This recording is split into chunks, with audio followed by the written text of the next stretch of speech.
Welcome बच्चों। हमारा chapter चल रहा है मैग्नेटिज्म और हमारे पास में एक हेडिंग है magnetic moment of revolving electron.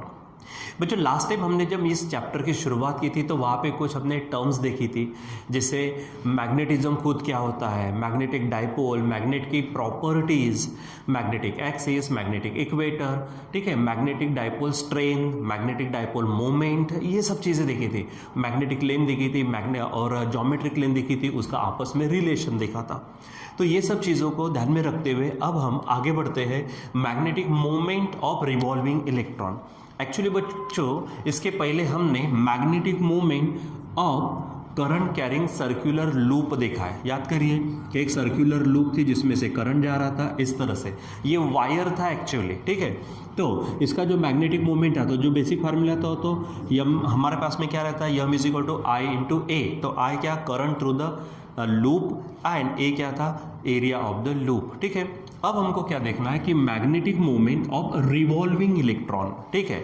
अब जैसे कोई एक आधा एटम ले लीजिए, ठीक है, आपको मालूम है कि एक आधा एटम ले लिया तो आपको मालूम है कि उसमें जो इलेक्ट्रॉन्स होते हैं, एटम में जो इलेक्ट्रॉन्स होते हैं, ठीक है, तो वो क्या रहते हैं, जो न्यूक्लियस होता है उसके अराउंड सर्कुलर ऑर्बिट में ऐसे वो घूमते रहते हैं, ठीक है। तो ये हमारे पास में क्या है, इलेक्ट्रॉन जो निगेटिवली चार्ज होता और पॉजिटिवली चार्ज न्यूक्लियस के अराउंड क्या करते हैं, वो रिवॉल्यूशन करते रहते हैं, ठीक है।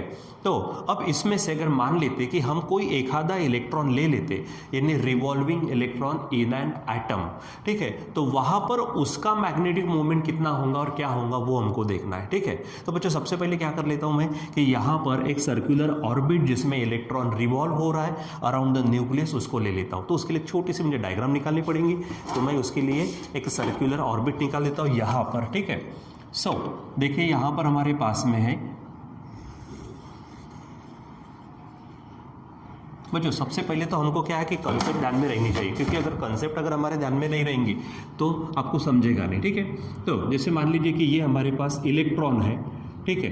पहले सबसे पहले क्या कहेंगे हम, क्या कि in an atom the electrons are revolving around the positively charge nucleus. उसमें से हम एक इलेक्ट्रॉन कंसिडर करते हैं, consider an electron revolving about the positively charged nucleus, ठीक है। ये पॉजिटिवली चार्ज क्या है, हमारे पास न्यूक्लियस है, ठीक है। एंड हम जो डायरेक्शन लेते हैं उसके रिवॉल्यूशन की इन एंटी क्लॉकवाइज डायरेक्शन, ठीक है। क्या बोलेंगे, consider N electron revolving around the positively charge nucleus in an anti clockwise direction, ठीक है। फिर कुछ कंसेप्ट यहाँ पे ले लेते हैं। लेट क्या कहेंगे हम, समझो v speed of electron, v क्या है यहाँ पर, स्पीड ऑफ इलेक्ट्रॉन, इलेक्ट्रॉन की स्पीड है। उसके बाद में जो जो चीज़ें लेनी ले लीजिए, यम लेते हैं mass of electron, mass of electron, ठीक है। उसके बाद में ई ले लेते हैं चार्ज ऑन इलेक्ट्रॉन, ठीक है, इलेक्ट्रॉन के ऊपर में जो चार्ज होता है वो, और आप आर ले लीजिए radius of circular orbit, radius of orbit of electron, ठीक है। तो यहाँ से ये जो होंगे हमारे पास में, आप ये सेंटर से, तो इसको आप क्या कह सकते हो, r the radius of electron, ठीक है। अब बच्चों यहाँ पर हमको निकालना क्या है, हमारे पास देखो ये तो circular current carrying circular coil के लिए या फिर लूप के लिए मोमेंट है, हमारे पास मैग्नेटिक डाइपोल मोमेंट है जो बेसिक फार्मूले के लेवल पर है, ठीक है। फिर उसके बाद हमको क्या करना है, रिवॉल्विंग इलेक्ट्रॉन का मैग्नेटिक मोमेंट यानी यम निकालना है, हम इसी का इस्तेमाल करेंगे, लेकिन वो कितना होगा क्या होगा वो हमको देखना है, ठीक है। तो सबसे पहले हम क्या करते हैं, देखो बच्चों ये क्या कर रहा है, रिवॉल्यूशन कर रहा है, तो हम इसका एंगुलर मोमेंटम निकालते हैं, ठीक है। क्या बोलेंगे हम, एंगुलर मोमेंटम ऑफ इलेक्ट्रॉन। तो आपको मालूम है एंगुलर मोमेंटम हम किससे बताते हैं, यल से। अब आपको ये भी मालूम है कि एंगुलर मोमेंटम का फार्मूला क्या है, ठीक है। तो यहाँ पर होता है मोमेंट ऑफ लीनियर मोमेंटम, ठीक है, यानी आर इंटू पी, आर यहाँ पे डिस्टेंस होता है, उसके बाद में आर, ये पी आपको मालूम है मास इंटू वेलोसिटी, यानी सिंपली यल का फार्मूला क्या होगा, यम वी आर। देखो यम वी आर हम लिख सकते हैं ऐसा, ठीक है। तो ये समझो इक्वेशन फर्स्ट है, यम वी आर, ठीक। अब इसकी जो डायरेक्शन होती है वो डायरेक्शन क्या होती है, perpendicular to the plane of motion, ठीक है। क्या बोलेंगे हम, डायरेक्शन यहाँ पे लिख देंगे, डायरेक्शन ऑफ एल इज क्या होती है, perpendicular to plane of motion, ये ध्यान में रखना। जैसे मोशन हमारी क्या हो रही है इस प्लेन में, तो वो कैसा रहेगा, इस तरह से, ठीक है, ध्यान में रखना। अब थोड़ा सा आगे बढ़ते हैं। अब देखो बच्चों, यहाँ पर इलेक्ट्रॉन हमारे एंटी क्लॉकवाइज डायरेक्शन में रिवॉल्व हो रहे, मतलब इलेक्ट्रॉन फ्लो हो रहे। जब भी इलेक्ट्रॉन फ्लो होते इसका मतलब वहाँ पे करंट निर्माण होता। लेकिन आपको मालूम है इलेक्ट्रॉन अगर इधर जाएंगे तो करंट की डायरेक्शन हम इधर लेते, उल्टा लेते, ठीक है। तो यहाँ पर इलेक्ट्रॉन क्या हो रहे, एंटी क्लॉकवाइज डायरेक्शन में घूम रहे, तो करंट क्या होगा हमारा, यानी क्लॉकवाइज डायरेक्शन में निर्माण होगा, ठीक है। यानी क्या बोलेंगे, as electron revolves in anti-clockwise direction,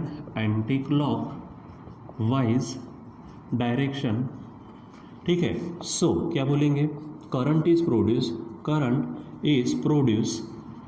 produce in clockwise direction which is given by, जो करंट हम निकालते, ठीक है, current is given by, which is given by. आपको मालूम है, देखो यहाँ पे मेरी राइटिंग पूरी के पूरे है ही नहीं, ठीक है, नोट्स में तो मिलती है। तो आपको मालूम है करंट का फार्मूला क्या होता है, करंट इज इक्वल टू, तो करंट इज इक्वल टू क्या है, क्यू अपॉन टी। क्यू क्या है, चार्ज, और फिलहाल हमारा चार्ज कौन है, इलेक्ट्रॉन है। इलेक्ट्रॉन के ऊपर में चार्ज कितना है, ये, ठीक है। यानी क्या होगा कि I is equal to E by T हो जाएगा, ठीक है। चलो अब आगे बढ़ते हैं। यहाँ पर देखो क्या है, तो हमारे पास में आई तो करंट है, ये हमारे पास में क्या है, इलेक्ट्रॉन के ऊपर में चार्ज है, और टी क्या है, पीरियड ऑफ, जैसे देखो ये घूम रहा है ना यहाँ पर, ठीक है, तो आप इसे बोलेंगे पीरियड ऑफ रिवॉल्यूशन, ठीक है। वेयर क्या बोलेंगे हम, वेयर टी क्या है, पीरियड ऑफ रिवॉल्यूशन, ठीक है। अब पीरियड ऑफ रिवॉल्यूशन है, अब आपको मालूम है स्पीड का फार्मूला क्या होता है, डिस्टेंस अपॉन टाइम होता है, ठीक है। इसका मतलब टाइम इज इक्वल टू क्या होगा, डिस्टेंस अपॉन स्पीड हो जाएगा। अब यहाँ पर मैंने पूरा पीरियड लिया है, तो पूरे पीरियड का मतलब क्या है, एक रिवॉल्यूशन कंप्लीट करने को लगने वाला टाइम, यानी समझो टी है। अब एक रिवॉल्यूशन कंप्लीट करेगा तो डिस्टेंस क्या होगा, जैसे यहाँ से पूरा का पूरा रिवॉल्यूशन कंप्लीट करेगा, मतलब वो 2 पाई आर, यानी सर्कमफरेंस इतना डिस्टेंस कवर करेगा, तो ऊपर में होगा 2 पाई आर, और स्पीड हमने क्या ली है यहाँ पे v, यानी टी की जगह पे क्या करेंगे हम put v, T is equal to 2 pi R upon V, ठीक है। So T is equal to क्या होगा, 2 पाई आर अपॉन वी, ठीक है। अब ये यहाँ पर आप क्या कर दो, पुट कर दो। सो आई इज इक्वल टू क्या होगा, आप ही देखो ई है, ई अपॉन टी है, और टी के जगह पे ये रखेंगे हम, तो 2 pi R upon V, V को ऊपर लेके जाओ। So I is equal to क्या होगा, E V upon 2 pi R, ये ध्यान में रखो, ठीक है। अब क्योंकि यहाँ से करंट जा रहा, अब बच्चों इसको थोड़ा सा गौर से देखो। अब यहाँ पर एक्चुअली क्या हो रहा कि इलेक्ट्रॉन रिवॉल्व हो रहा, हमने एक ही इलेक्ट्रॉन लिया है जो कि रिवॉल्व हो रहा, लेकिन ऐसा नहीं लग रहा आपको कि यहाँ पे एक तरह से जो करंट जा रहा है इसमें से, तो ये जो रिवॉल्यूशन है इलेक्ट्रॉन का, ये कैसे बिहेव करता, जैसे कि करंट कैरिंग सर्कुलर लूप के जैसा। यानी क्या बोलेंगे यहाँ पर हम, एज, ठीक है, यानी यहाँ पर बोलेंगे revolution of electron, revolution of electron behave करता है, कैसे, behaves as the current carrying circular loop के जैसा काम करता। और हमने करंट कैरिंग सर्कुलर लूप का मैग्नेटिक मोमेंट देख लिया है, तो वही मैग्नेटिक मोमेंट अब किसका होगा, इलेक्ट्रॉन का होगा। सो क्या बोलेंगे हम, magnetic moment of current carrying loop, और करंट कैरिंग लूप के कारण हेंस किसका, रिवॉल्विंग इलेक्ट्रॉन, ठीक है। यानी magnetic moment of revolving electron is given bye, तो फार्मूला क्या होगा, यम इज इक्वल टू, हमने अभी थोड़ी देर पहले देखा था, आई इंटू क्या होता है, वो ए होता है, ठीक है। ये हम ऑलरेडी पढ़ चुके हैं, ठीक है। अब यहाँ पर ए क्या है, एरिया ऑफ द लूप, ठीक है। क्या बोलेंगे, ए एरिया ऑफ लूप बोलो, यहाँ पर हम सर्कुलर ऑर्बिट बोलते हैं, सर्कुलर ऑर्बिट, ठीक है। और वो क्या रहेगा, पाई आर स्क्वायर, ठीक है। चलो अब यहाँ पर वैल्यू रखते हैं, तो ये जो यम है, ठीक है। अब आई देखो, आई की वैल्यू क्या रखेंगे हम, E V upon 2 pi R, और ए की वैल्यू रखेंगे यहाँ पर हम पाई आर स्क्वायर, ठीक है। इसलिए अब देखो यम क्या हो जाएगा, ठीक है, ये पाई कट जाएगा, एक आर कट जाएगा, तो ऊपर में एक आर बचेगा, तो ई वी आर अपॉन 2 हो जाएगा, ठीक है। इसको मैं ऐसा लिख देता हूँ साथ में, ठीक है, ई अपॉन 2 और वी आर, ऐसा लिख सकते हैं, ठीक। अब चलो आप इक्वेशन 1 में चलो। इक्वेशन 1 में क्या है, L is equal to M V R है, ठीक है। यानी यहाँ पर हम बात करते हैं फ्रॉम 1। यहाँ पे देखो ये वी आर है ना, तो मैं यहाँ से वी आर को अकेला करता हूँ, तो वी आर अकेला होगा तो यम नीचे आएगा। इसका मतलब क्या हो जाएगा कि V R is equal to L upon M. देखो इस यम में इस यम में फ़र्क है, ये capital M magnetic dipole moment है और ये स्मॉल यम ये मास ऑफ इलेक्ट्रॉन है, ठीक है। तो अब वी आर की जगह पे we can put L by M, ठीक है। तो यहाँ पे रख दो, so M is equal to क्या होगा, ये ई बाई 2 है आपके पास इंटू ये वी आर की जगह पे क्या होगा एल बाई एम होगा, ठीक है। अब इसको थोड़ा सा रीएडजस्ट कर लो। So finally M is equal to क्या होगा, ई अपॉन ये यम को इधर ले लेते हैं 2 स्मॉल यम इंटू एल, और यही है आपका magnetic moment of revolving electron, ठीक है। हेडिंग डाली है हमने already, magnetic moment of circular current carrying loop था, हेंस रिवॉल्विंग इलेक्ट्रॉन, यानी magnetic moment of revolving electron ये हो जाएगा कि M is equal to E upon 2 M और इंटू यल। यहाँ पर यम मैग्नेटिक मोमेंट है, यल हमारा एंगुलर मोमेंटम है, ई हमारा चार्ज ऑन इलेक्ट्रॉन और यम हमारा मास ऑफ द इलेक्ट्रॉन है, ठीक है। अब इसको थोड़ा वेक्टर फॉर्म में अगर लिख लेंगे, ठीक है, इन वेक्टर फॉर्म, ठीक है। तो वेक्टर फॉर्म में ध्यान में रखना कि हमारा मैग्नेटिक मोमेंट, ठीक है, यहाँ पर माइनस साइन लगा रहे हैं हम, ठीक है। क्यों, क्योंकि यहाँ पर हमने जो कहा, क्योंकि यहाँ पे स्टार्टिंग में कहा था एंगुलर मोमेंटम ऐसा बाहर की ओर रहेगा और मैग्नेटिक मोमेंट अंदर की ओर रहेगा, यानी दोनों एक दूसरे को अपोजिट है, इसलिए यहाँ पे माइनस साइन लगा दिया, ठीक है। ये ध्यान में रखो। तो this is about the magnetic moment of revolving electron, जो कि हमारे पास क्या मैग्नीट्यूड है, M is equal to E upon twice M into L, ठीक है। तो ये हमारा magnetic moment of revolving electron आपको ध्यान में रखना, ठीक है। इसमें थोड़ा सा और एक पॉइंट यहाँ पर हम मिक्स करते, वो है हमारा गायरोमैग्नेटिक रेशो, ठीक है। तो गायरोमैग्नेटिक रेशो जो है तो वो है m अपॉन एल, इस रेशो को हम क्या कहते हैं, गायरोमैग्नेटिक। अब गायरोमैग्नेटिक का मतलब क्या है कि हम यहाँ पर मैग्नेटिज्म और हमारा जो काइनेमेटिक्स होता है उसको मिक्स करना, ठीक है, तो वो गायरोमैग्नेटिक कहलाता है, ठीक है। सो यहाँ पर m बाई एल जो रेशो है इसी को हम क्या कहते हैं, गायरोमैग्नेटिक रेशो, यानी सिंपली क्या बोलेंगे हम, रेशो ऑफ m यानी magnetic dipole moment of revolving electron to the